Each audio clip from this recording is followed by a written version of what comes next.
Bonjour à tous, dans cette vidéo nous allons parler Helix G3 G4, les réglages de base pour une utilisation en eau douce.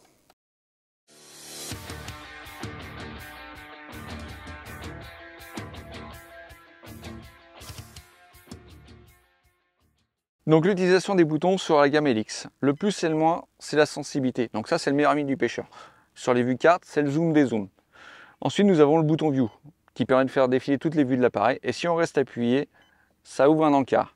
Ça permet d'aller chercher la vue qu'on veut faire apparaître. Donc ça c'est très utile sur les appareils 5 et 7 qui n'ont pas de touche raccourcie.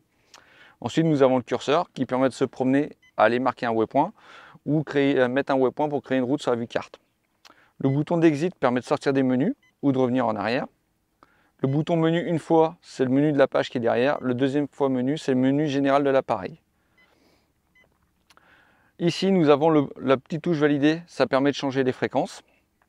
Le bouton marque, ça permet de créer un waypoint. Et un appui long, ça permet de créer une capture d'écran. Et attention, sur les Helix, il faut une carte SD de moins de 32 Go pour pouvoir la sauvegarder. Le bouton Go To, il a plusieurs fonctions. Il permet de créer une route sur une cartographie ou de gérer un moteur en ePilot Link. Ici, nous avons les touches raccourcies, donc on reste appuyé.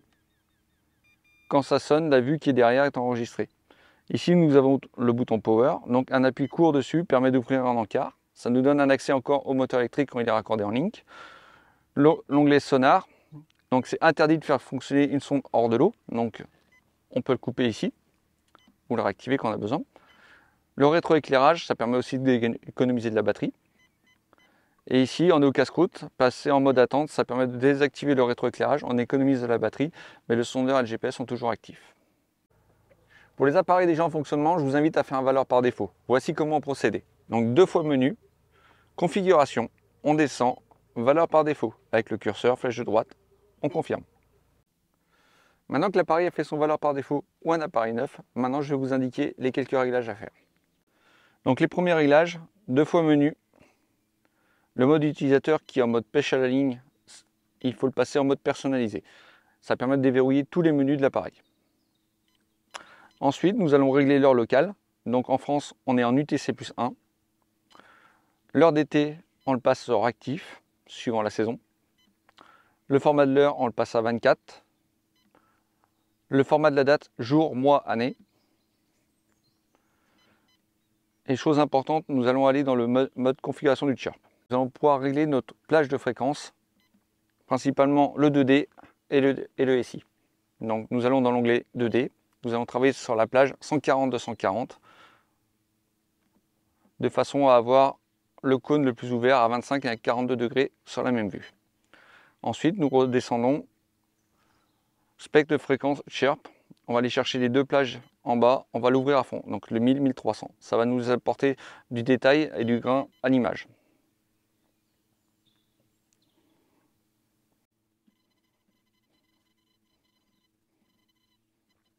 Donc pour sortir du menu, on appuie plusieurs fois sur Exit pour revenir au menu général. Maintenant, nous allons régler les unités qui se trouvent dans l'onglet source de données. Donc unité, profondeur mètre, température en Celsius, distance mètre kilomètre, vitesse kilomètre. Exit pour retour. Nous allons aller régler GPS setting, c'est très important. Le format de position qui est au format US, nous allons le passer au format européen. Donc degrés, MMM. Sortie GPS, on peut le mettre sur 10, ça permet d'avoir un rafraîchissement de l'antenne GPS supplémentaire. Et activer le GLONASS, ça permet de cumuler le GPS américain et le GPS russe, donc on gagne en précision. Donc maintenant, une fois qu'on a configuré la partie GPS, on va aller régler la partie sonar. Donc pour cela, j'appuie sur Exit, je remonte et je vais dans l'onglet Sonar. Je continue à descendre. Donc chose importante, je vais passer le mode max sur le Switchfire. On continue à descendre. Pour les pêcheurs de silure, la fenêtre RTS, je vais pouvoir ici l'afficher, toujours en mode complet. Je continue.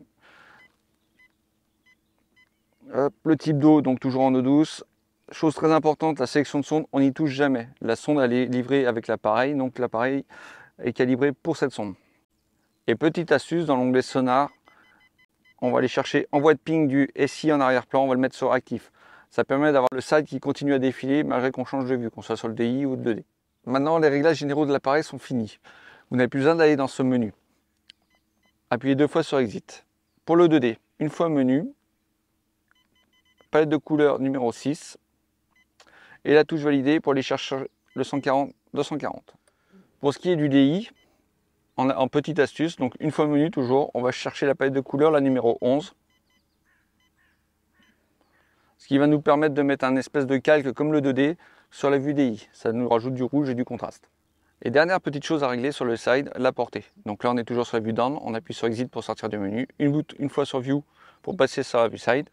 Nous appuyons une fois sur le menu et on va venir chercher plage de SI. Donc d'origine elle est bloquée à 30 mètres, on va aller chercher automatique.